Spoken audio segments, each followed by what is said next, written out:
to your point, failed to score. So minus 24 that quarter.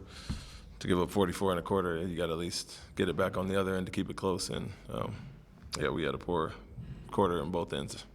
You guys go through stretches where shots aren't going. Do you expect to be able to count on the defense to keep the games tight? Yeah, absolutely.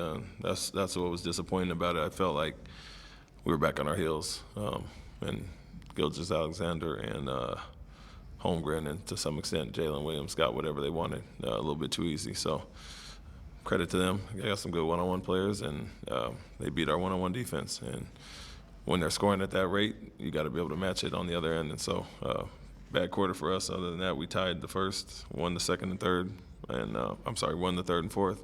But you can't hard to overcome a 24-point quarter.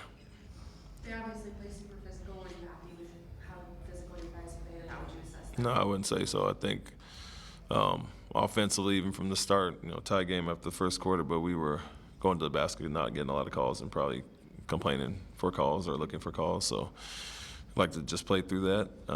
And then they were getting downhill and getting to the foul line. So I had quite a bit of an advantage over us in the first half, balanced out in the second half, but they were the aggressor on both ends, and felt like we had too many point-blank shots that we missed. Transition weren't converting, and so they scored on those and we didn't.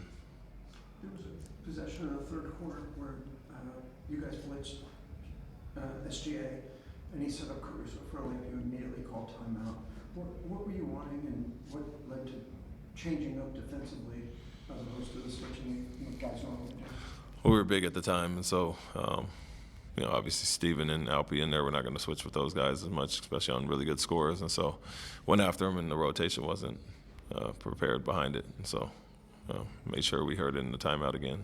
It looked like Alpy got caught in a lot of switches.